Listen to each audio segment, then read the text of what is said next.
What's up, boys and girls? It is Friday, Daily Dingers. Pete and Steve. What's up, Steve?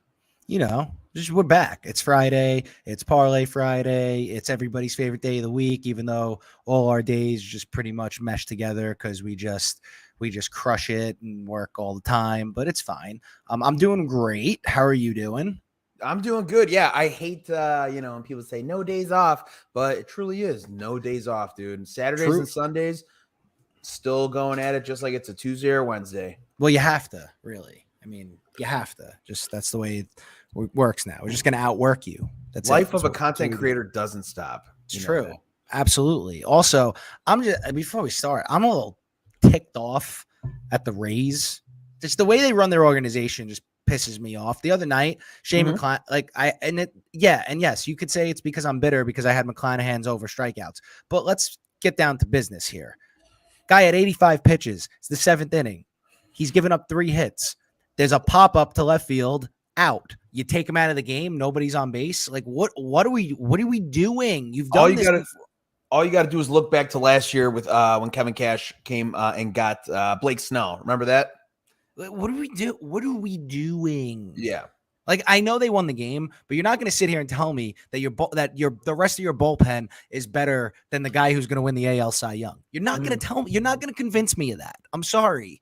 And if you are trying to convince me about it with math and everything else, the guy gave up 3 hits. He had 85 pitches. They weren't sniffing him.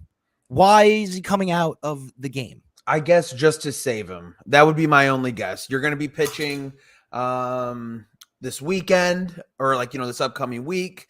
And then just kind of save him for the rest of the season. I that would be my only guess is you got to save that arm and kind of pick your spots where, hey, this bullpen can take over right now and he's done for the day. You did your job. It's just all bullshit because the Dodgers did the same thing at the beginning of the season. It was a different situation, but they pulled Kershaw in the middle of a perfect game because we need him later in the year. He got hurt anyway. If they're gonna get hurt, they're gonna get hurt. It doesn't matter if you save them for pitch counts or whatever it is. Like it's bullshit. In my opinion, like they save guys, they get hurt anyway. They do whatever the management with the arms, they get hurt anyway. I have hot take here, and I think I've said this before, but I have a hot take that guys get hurt nowadays because they don't throw enough. Like guys back, like guys back in. You never heard of guys like getting hurt this much with Tommy John and all this stuff, like all the time, because guys went out and they pitched, they probably threw every day, but whatever it is, like. They threw a lot. So I just feel like guys get hurt because there's a hot take, but I feel like guys nowadays get hurt because they get babied. They don't throw enough.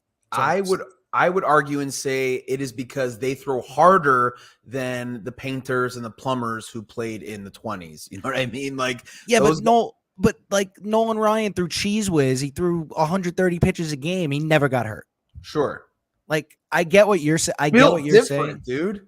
Like, I get what you're saying. I understand what you're saying. Like, yeah, like guys, obviously not everybody threw 100 with like knee buckling sliders, obviously. But like you go look back at like guys like Bob Gibson and like Sandy Koufax and guys like this. These guys just went out and they pitched. Like Bob Gibson would throw a complete game, and if the ace on the other team was pitching 2 days later, he went out and he threw another complete game. Yeah. Like it's like obviously built different, but I just feel like they baby these guys way too much. All sure. Of them. And well, you got to understand too, they're paying them millions and millions of dollars as opposed to what they were before. So it's like, if you got a shitty car or a regular car, you're like, yeah, I'm going to run this into the ground. You know what? Now you got a Bugatti, you are taking it easy, right? You're not taking those hairpin turns. You're not going over, speed bumps because it's an investment. These owners are paying these players millions of dollars. So they do have to be more cautious. That's why some of these rules are put in place, like that no collision at home plate, because we saw what happened to Buster Posey, done for the season, could be career ending, whatever. Owners see that like that is my $1 million investment. I don't want them hurt. I don't want them injured. So no more sliding into second, no more collisions at home. That's what they're trying to, change the game because of how much money is on the field.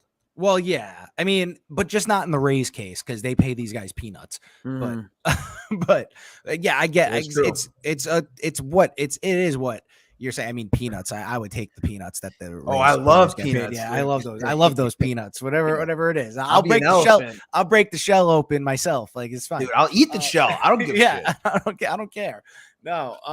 But yeah, I mean, I understand what you're saying. It's obviously like they make way more money now, but I just want to see guys play baseball. You know what I mean? Like, I get the home plate collision rule. I understand the home plate collision rule, even though I just, Buster Posey you just rule number one when you're catching, you'd never like get on your knees to block the plate because you are vulnerable. Get run over, yeah. You'll definitely get hurt there. But the rule change is to protect players. The second base thing. I mean, the second base thing, they changed the rule after Ruben Tejada got his leg snapped in half, and that guy made the major league minimum. So I don't want to see that anymore. But I get the rule changes and everything. I want these guys to play baseball. I want the best guys. Like, I want to see the best guys finish games. You know what I mean? Like, I want to see the best pitcher. I don't want, there are some guys in the bullpen that are electric and they're exciting, but I don't care about them. I want to see Shane McClanahan go the distance, even if I'm not betting on him. I want to see McClanahan go the distance against the Red Sox, give up 4 hits in 9 innings. Like, you know what I mean? Like, just throw an absolute gem. I want to see that. Like, we don't see that anymore. Like, guys are like, it's third time through the lineup.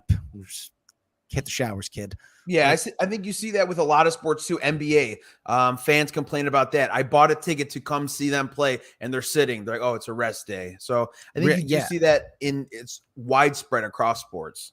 Oh yeah, I mean, definitely. I mean, even like you see it in. I mean, I guess less in hockey, but like the NFL, like end of the season, you have a ticket. A team made the playoffs. Like, you're watching the backups. Sorry, pal.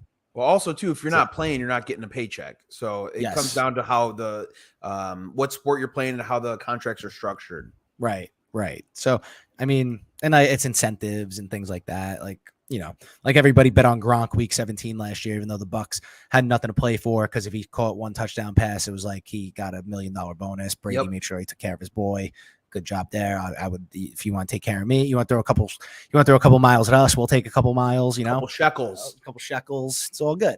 But yeah, I mean, that just got me. It just gets me like all jacked up, because I just feel like and I'm not talking about a routine off day for like a hitter. I'm just talking about like pitchers only throw once every 5 days, whatever. Like, if that guy's got 85 pitches, like, you can let him go. Let him go. Like, give him another inning, or at least let him finish the inning. Like, that was a hard stop. You know what I mean? Like, a hard stop. Like, and he had just gotten out. It wasn't like he was in trouble. It was like first and second, and a couple hard hit balls off him. Like, they weren't smelling him. So yeah, the days of complete games are over. You know what I mean? Like, unless your name's Sandy Alcantara. Right. Speaking of, we might have some information on him today. Let's get into it, Steve. How's the TikTok crowd looking there? It starts off hot. It comes in, they're like around 170, 200, and then they just see that it's just me, and then they're like, oh, okay, and then they leave. So we're around like 7 now. We got some people join in. They ask questions throughout. Guys on TikTok, if you got any questions, feel free to type them in. If not, you can go to the Twitter and actually see me and Steve talking and conversing. Maybe if you go shirtless, they'll stay. Oh, doubt it. I think we have 0 people here. Go to YouTube, go to Twitter if you want to see the entire podcast with Steve and me. But we'll go ahead and get it started here. We got our teams playing today, Steve. We got the Cubs versus the Mets. And the Cubs, for me, I bet on them the other day. Remember, I said they were going to break the Orioles streak. That didn't happen. They got their asses kicked by the Orioles and Spencer Watkins. By the way, I'm not buying into expected ERA anymore. Fuck that. I'm done with it, dude. I've been burned too many times. Expected ERA. Who's expecting it? Who? Tell me who. Fangraphs? Is that what you expect? Well, guess what? My expectations need to be lowered. They need to be tempered because it doesn't hit from a lot of the bets that I place. So fuck expected ERA. I'm not using that anymore. Well, I am a fan of what you just said. Oh, are you? Okay. I'm a fan of what you just said because it's like expected batting average. Like, no, like what's the real stat? What is the actual stat of stuff that's going on here? That's how I feel. Keep going with your pick. I apologize for cutting you off. No. Yeah. It's like, sure. it plays maybe a small role, but I'm not going to let it blind me from what is actually happening. You know what I mean? Correct. Because like I said, Spencer Watkins the other day expected ERA was the highest of any pitcher. He gave up, I think, maybe 1 run to the Cubs or no runs. It was ridiculous. I was like, who's expecting this? Who's writing that's the expectation? Fuck out of here. What's the equation that you guys put together for this? Because Right. it ain't working. It's wrong. Yeah. Not using it. No. Cubs team total under 4 minus 121. So fading my Cubs today. I'm hopping on the Mets bandwagon with you. Well, not on your bandwagon. You're already on that wagon. I'm jumping on. Over the last week, Cubs ranked 28th in runs scored. We know they can't score runs, having a very hard time scoring runs. So over the last week, ranked 28th. They're struggling to put runs on the board. They've failed to exceed this number in their last 8 out of 10 games. So out of their last 10 games, only 2 times have they gone over this. That's a good, I like those odds. It's good odds. I mean? It's good odds. Not going to lie. Taijuan Walker has been excellent over his last 3 starts, 3 earned runs in 20 and 1/3 inning. He's got a 2.63 ERA in June, where he faced the Dodgers, the Padres, and the Astros. So, I mean, that's awesome. He's playing good teams there, a 2.6 ERA. I think he feasts today on this Cubs lineup. This Cubs lineup is hitting a league average of 100 WRC plus, so nothing crazy. They have a 150 ISO, so they're not getting many base hits at all. For those reasons, I do like Cubs team total under 4. That's what I got. All right. I like the bet. I stayed away from this game because there's a lot of people jumping on the Mets money line bandwagon. Sure. Scares me slightly, but I'm going to say this reason I like your pick here, especially Walker has been to me, he's been the surprise of the season for the Mets. He's been very good. I think I was listening to the game the other day. I think it's because when he pitched last weekend, he developed this split changeup that is totally changed his outlook of the season. Mm-hmm. And he's a bigger guy. He doesn't throw complete smoke. He's not throwing 98, 99, but he's been changing speeds. He's been hitting spots. This new pitch is doing it for him. He has been one of the unsung heroes of this team, because think about it. You had no DeGrom. You lost Scherzer for a little bit of time. You lost Bassett for a little bit of time. You lost McGill. It's been him and Carrasco just holding this thing together. Mm-hmm. So I like it. I'm a fan. I'm just a little nervous on the I feel like it could be a low scoring game. The Mets pounded them last night. It was 8-0. Yeah. It could be a lower scoring game. I'm a little nervous. I'm a little nervous people jumping on the Mets bandwagon today. That line has moved severely. They were minus 146. It's now minus 126. Whatever it is. I like the under, though. I think a low scoring game here, and I like the Cubs under there as well. Also, what we haven't talked about, Marcus Stroman, revenge game, coming back to play his former team, the Mets. I'm sure it might get a little chippy. He's very animated, as already he is on the mound. Now he's coming to play the Metsies, who he had some little bit of friction with after he left. So that's going to be interesting to see as well. Yeah, it's going to be interesting. I'm personally hoping that they score 8 runs off him in 1 2/3. I just don't like guys that are so gung-ho about the team they're on, and then when they leave, they start talking shit. That's my gripe. That's my gripe with him. And then to say that the Mets aren't going to sign anybody, he's better. He basically said that he was better than everybody in the Mets rotation. That is proven to not be correct this year by any means. I'm done with him. But maybe he does well. I'm done with him. But maybe he does well. I don't know. We'll see. Hold on. What? It says Mets game postponed. What happened? It's raining in Chicago? On TikTok, people said Mets game has been postponed. We got to look into this. What happened? I'm going on MLB.com right now. Game postponed. Thank you guys for saying that. Mets postponed. What happened? What? Postponed. Rain. Rain? Yeah. In Chicago? Yeah. Wow. In the summer of all times? Wow. What are we doing? Are we doing a double header tomorrow? Is tomorrow going to be a Wrigley double header, a Wrigley 2-stop? Dude, that's unfortunate. That sucks. I really like that. I was looking forward to that game. And it's on at 2:20. I was looking forward to some day baseball. Fudge. All right. Well, now I guess I got to pick up the slack here, huh? Obviously, yeah. All right. So I'm gonna stay in the NL East. Well, thanks for telling us. Yeah, guys. TikTokers, thank you. That was big. Thanks for letting us know. That was big. Thanks. I was like just talking smack about Stroman. Guy's not even playing today. Yeah, right. Unbelievable stuff. All right. I guess I got to pick it up here. Well, I'm staying in the NL East. Braves first 5 -0.5 -124. So I'm just sticking with this because there's way more value on the first 5 for the Braves today because they're like heavy favorites against the Nationals. Nationals stink. So we got Ian Anderson, we got Patrick Corbin. It is a battle of mediocre starters tonight in Washington. Anderson hasn't been good this year, but he's been better over his last 2 starts, one of which was against the Nationals. He went 5 1/3, 2 hits, 2 earned. Then on the other side, we got Patrick Corbin, who's been the epitome of terrible. All right. Bad recipe for him against the Braves team that's 3rd in the MLB in OPS against left-handed pitching. Faced them last time out to give up 8 hits, 4 earned in 6 innings. Braves are a better team. Braves have a better lineup. Braves mash lefties. Give me the Braves lineup through the first 5 here. That's what I'm betting on. -124. That's a good one. I like that. Yeah, Ian Anderson, probably the weakest starting pitcher in that rotation. Which is so weird. Didn't he come into last year like expecting they expected him to be the rookie of the year? He actually wasn't bad last year, but like he's been terrible. Yeah, he has not been good. If they got Soroka back, that would have been big. I think he had so much promise.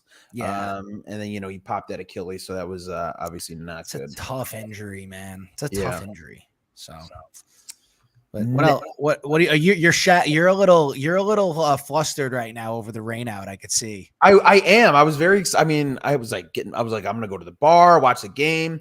Obviously that's not going to happen. So like now I got to stay home. Yeah. Next game we are going with Phillies and Marlins. So I'm going with Sandy. Sandy, you can't walk out of a drive-in. That's from Greece. Shout out John Travolta to record a win at +105. So we got Sandy Alcantara, Kyle Gibson going against each other. Kyle Gibson, yes, we do. 5.81 ERA in the month of June. 5.8 ERA in the month of June. He faced the Angels, the Diamondbacks, the Marlins, the Rangers, and the struggling Padres. So not premier lineups, and he's giving up a lot of runs. He only gave up 1 run his last appearance against the Marlins.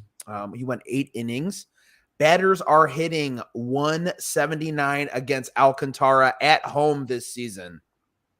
Also, this season, only 1 player on the Phillies has an RBI against Alcantara in his 2 starts. So Sandy's faced the Phillies twice this season already. And only 1 player has an RBI. He had 2 RBIs. His name, Bryce Harper, who is obviously not in the lineup. So all the advanced stats are showing Gibson, Alcantara, hot versus cold. Give me Sandy at home to get a win. That's all I'm looking for. I think the total's at like 7. So low-scoring game. Sandy's at least going to go 7. This guy eats up innings. I'm not worried about that. So just looking for the Marlins to get to Kyle Gibson, which they should, at least maybe 2 runs. Give Sandy the win. So I on Parlay Friday, I have the first 5 under 3.5 in this one. Mm-hmm. And then for this show, so you want me to go into it now, even though we were supposed to do it at the end? Do your you got your second pick, right? Yeah, I have my second pick. Yeah, because we'll do the dogs at the end. Okay, so we're gonna get into this. We can go up and back. Yeah, we'll go into this one in a minute. I'm not super confident in mine. I'm actually more confident in yours, but we'll talk about that in a minute. My second one today is Rockies Pirates first 5 over 5.5 -118.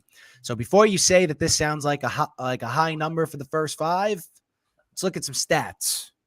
First of all, we're in Coors Field. Second of all, we got Herman Marquez going for the Rockies. And sure, the Pirates offense isn't great, but Marquez, first of all, has the worst rated fastball in baseball, and he cannot pitch in Coors Field. At home this year, his actual ERA in Coors Field is 7.17, and opposing teams are hitting 320 against him in Coors Field. 320 with a 7.17 ERA. Not good. On the other side, Pirates are throwing Jose Quintana.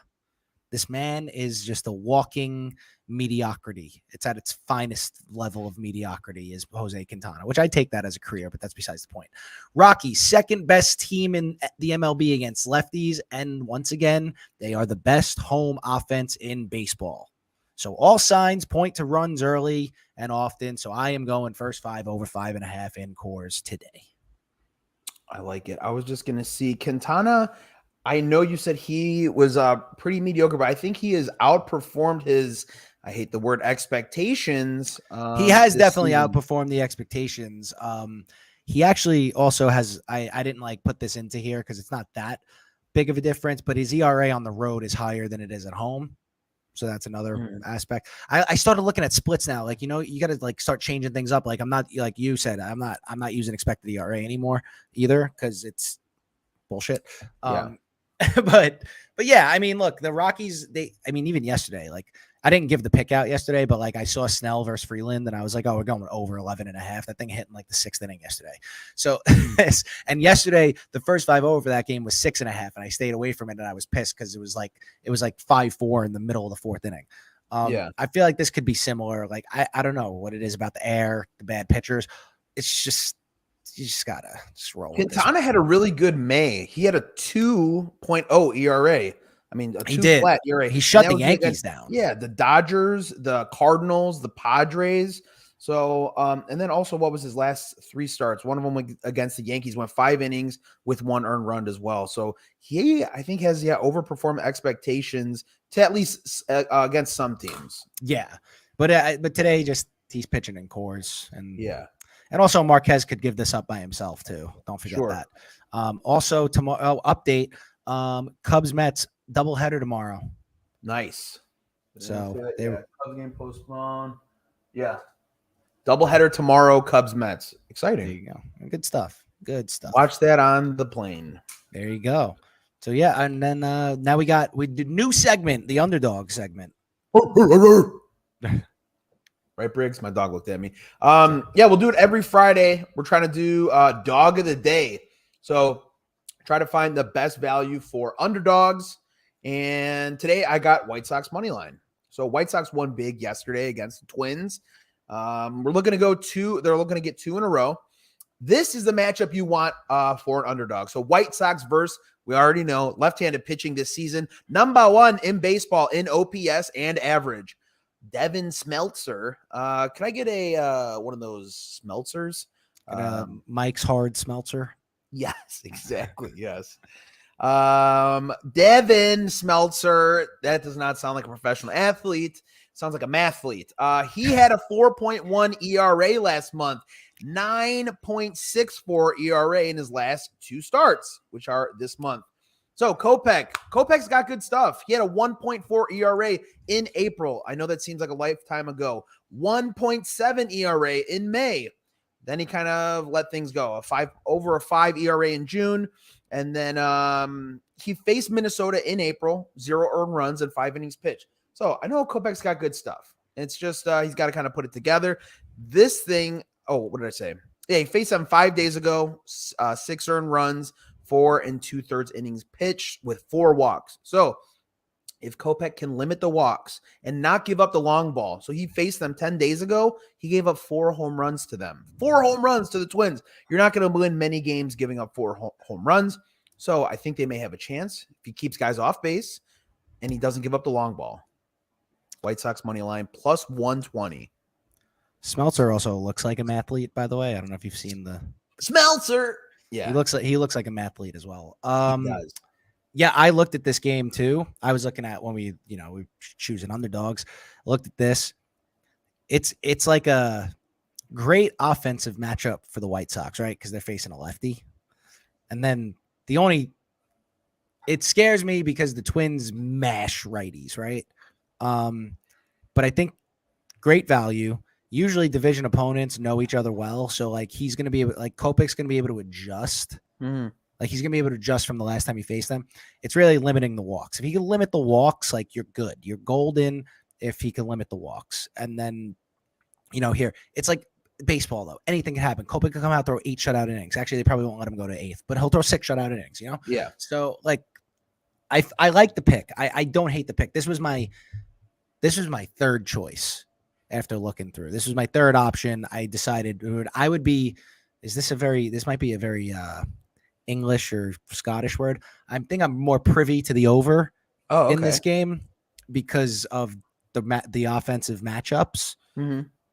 But I like the pick. I like this pick. I looked at it. I just stayed away because I thought possibly some other areas might have been better. But I mean, the White Sox are very hard to trust right now. So take it for what it's worth. But yeah.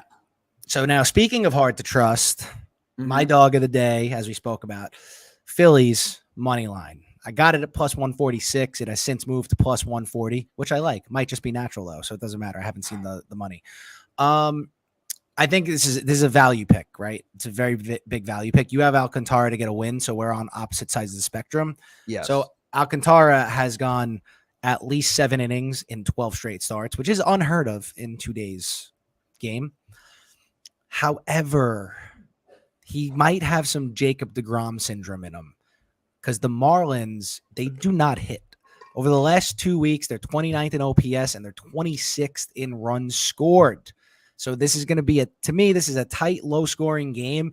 If the Phillies can get Alcantara out of this game before the 9th inning, I think they could win this game. So this is a value play where I'm betting against the Marlins offense, and I'm betting that the Phillies can just keep this close to get to the bullpen and win this game. Because if they get to the bullpen, it's a tight game, they get to Tanner Scott in the 9th, they're gonna score some runs off that guy because he's a lefty and they can hit lefties. That's how I feel. I think it's a value play. I know we're on opposite sides of the spectrum, but I love Alcantara. I just do not trust the Marlins offense. Even as bad as Gibson is, but they're at home. They're in Miami. It's a big ballpark. Like if they were playing in Philly, maybe a little bit different because it's a smaller ballpark and you could just pop some up out of there. That's how I feel about this. Obviously, I know nothing, so you could just take it. No, you're right. I think the total was set at 7, and that's everything that needs to tell you that it's going to be a low-scoring game, even with the Phillies bullpen historically this season has not been great, even though they've been better as of recent. They've been one of the best in baseball since like mid-June. Yeah. Since we went to the game after Girardi got fired. Yeah. That's it. But no, I mean, we'll see. There's a lot of reasons. Like you could go either way. The thing is, like any dog can win on any day in baseball. You sure did the Reds sweep the Yankees, or they take 2 out of 3, whatever it was? Don't they play today? The Reds are playing the Cardinals today. Oh, okay. The Yankees are playing the Red Sox. Red Sox tonight. Right. Yes. That was another dog I looked at. It was another dog I looked at was the Red Sox plus 158 in Yankee Stadium. It just seemed weird to me though that they were plus 158 against Jordan Montgomery when they really do hit lefties well. Mm-hmm. We'll see. I don't know. But depends who's on the bump, right? Eovaldi's coming back from the IL. Ooh, okay. So, I mean, I don't hate that. No. For Jordan Montgomery, yeah. I do have another bet in that game that I gave out on Parlay Friday, which was Aaron Judge 2+ total bases tonight. It's minus 105. He's 9 for like 20. I think he's 9 for 23 against the Eovaldi with 2 doubles and a home run. So, beautiful, yeah. So it's minus 105. I mean, that's pretty good value on that. He could just hit it. He could hit a double his first at bat, and you're cleared there. So, but we'll see. I don't know. All right. Well, that is all the picks, guys. Just to recap, we got someone here saying Sandy Alcantara over 7.5 outs.